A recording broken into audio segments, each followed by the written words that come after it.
my god, Doomsday's coming! Oh, hi. Welcome to Comics. Or the C3 Comics Show. I'm Kyle. How about we take a look at the news?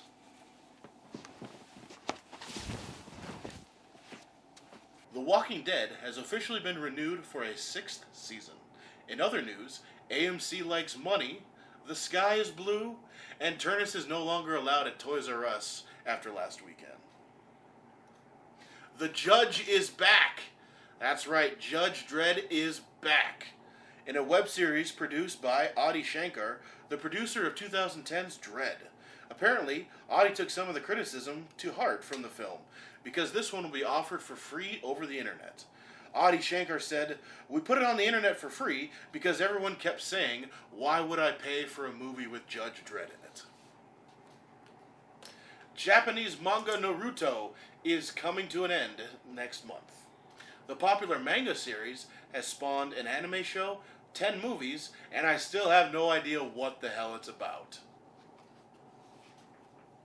Starting in 2015, Marvel will have a monthly series called Squirrel Girl. Now, this may seem odd, but I've just been informed that the movie based on the book, starring Zooey Deschanel, is already made $200 million. Robert Downey Jr. was on Ellen this week to talk to her, I guess?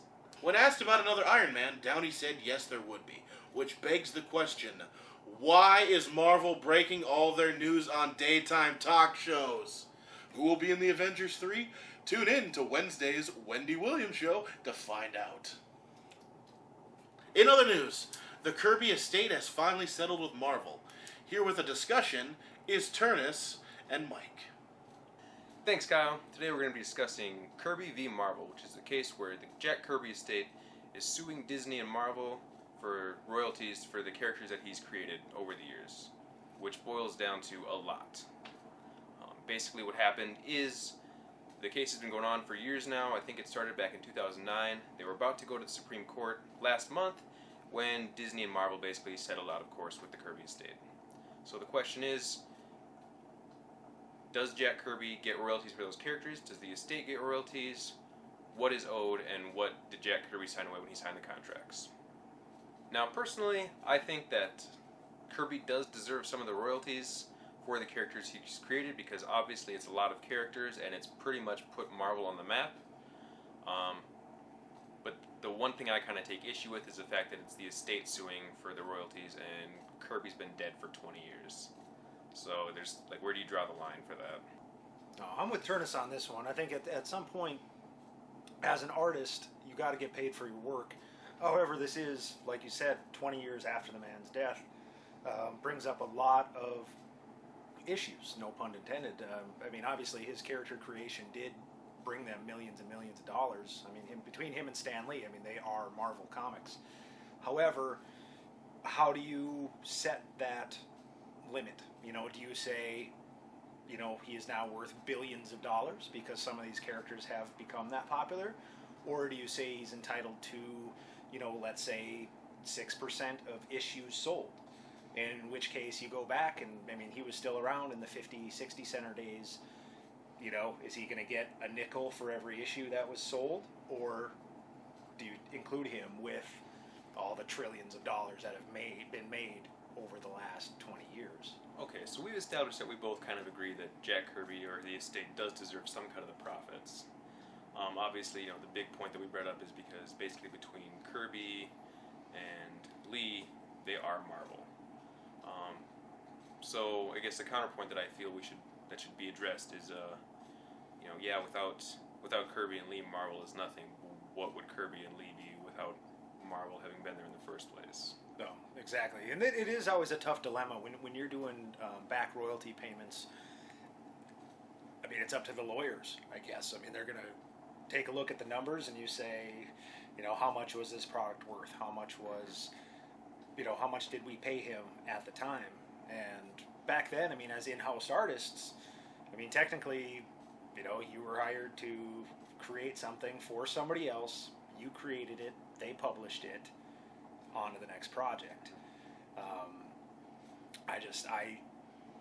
am very, very curious if we'll ever find out what the settlement was, and I'd love to see the numbers. I would absolutely love to see the math that went into this.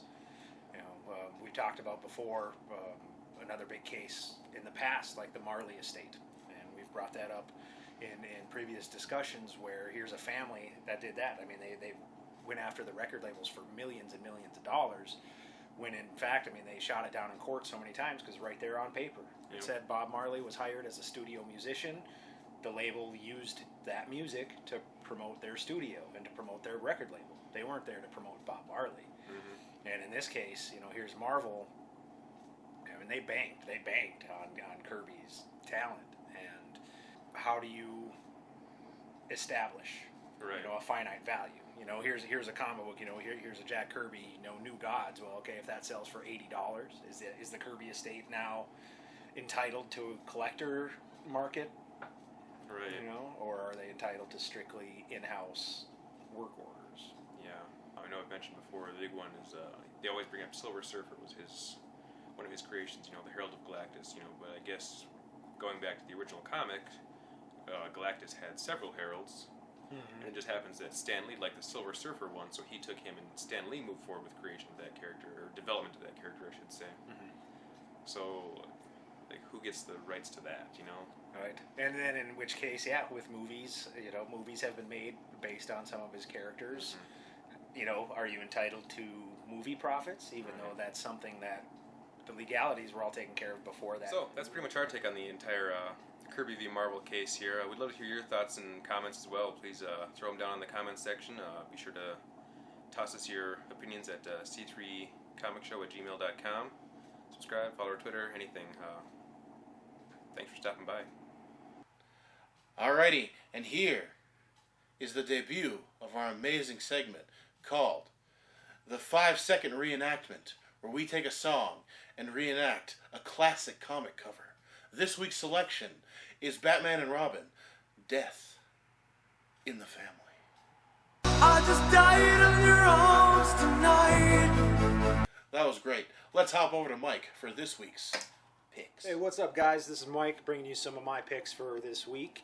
Kicking things off, Axis. Now, for those of you that have picked up a Marvel comic book in the last, 8 months, Axis has been Marvel's way of telling us that they're out of ideas, and I'm sorry. Although you should still go out and buy it. My biggest issue with number one is the fact that it's their heroes versus villains, you know, similar to what DC did with Forever Evil earlier this year and at the end of last year. My other big issue is the fact that this 8-part miniseries, as of right now, has 36 issues. I'll let you figure that one out. In the DC world, we've got the monster variants. My pick for this week, of course, is Superman, Wonder Woman, because what's hotter than zombie-on-zombie action? These guys bringing you over 30 different monster variants in celebration of Halloween this month. And this is one of the cases where I'm not upset with DC for shoving hundreds and hundreds of variant covers our direction. This week, Superman, Wonder Woman. You got Earth 2 bringing in good old zombie Superman in a different form. Can't go wrong. Can't go wrong. Lastly, it is October, my favorite month of the year. Of course, you got Halloween coming up on the 31st.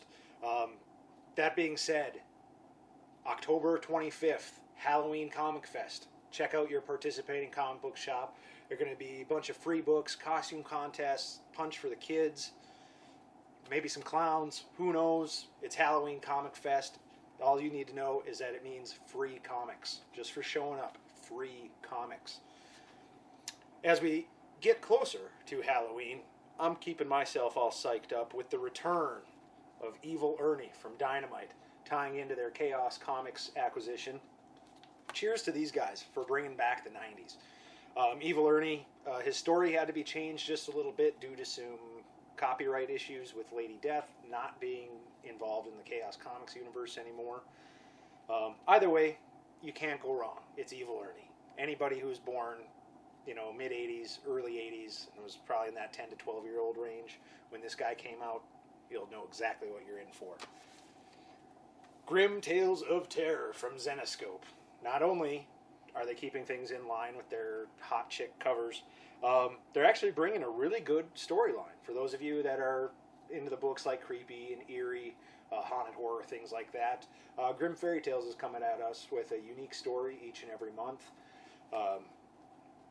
Check it out. 6 covers a month too, and they're all very beautifully drawn. My underground pick from Action Lab, Zombie Tramp. Now, for those of you guys that may not have ever heard of Zombie Tramp, check out Danger Zone. It's from Action Lab Comics. Some of their more adult titles. Here's what I got to tell you. Prostitute gets murdered, has the ability to come back and possess other women, use their bodies for zombie reasons, we'll say. And this is issue number 3. It's her versus Elvis, who is the undead king of Vegas. It sells itself. Zombie Tramp. Check it out. Lastly, nothing screams Halloween like my babe Vampirella. Relaunching this month with another number 1, Fairy Tales, coming at us kind of in similar fashion to the Grim Fairy Tales, where each issue is going to be a standalone story, bringing in some different authors and different artists on each issue. But it also runs side by side with the current Vampirella storyline. You've got Nancy A. Collins doing a majority of the story writing. So far, so good. I hope Dynamite can keep this one going. Last year's Vampirella ended at 38 issues. They brought her back again this year due to popular demand. And then now with Fairy Tales, they're only expanding on that universe. And that wraps up my picks for this week. We'll see you at the comic shop. Alrighty, thanks everybody for stopping by and checking out the first of hopefully many episodes of Comics, or the C3 Show. Put a comment down below. Let me know what you think. If it's stupid, let's decide a name. We're always looking for issues, suggestions, whatever. I don't really want to come up with stuff, so the more you write, the better. I want to give a couple shout-outs. First, all our graphics are done by Studio Happy Boy. Check them out, studiohappyboy.com, because there's a little bit of a happy boy in all of us. We shoot here live on location at Juke Joint Comics in Bismarck, North Dakota. Check them out on 3rd Street. Also, you can check Mike out at the Luft on Thursdays. He plays music, he's acoustic guitar, super talented, all the girls like him, but I think he's taken, so sorry about that. He also goes to the Laughing Sun Brewery, so you also should go there. It's a local business, some of the best beer in town. And don't forget to check out our sister station, The Guy Cave, youtube.com/The Guy Cave. We got tons of stuff up there. There's a video of me singing to a lion. I don't know how you can say no to that. Till next time, don't turn into Doomsday. Tasty.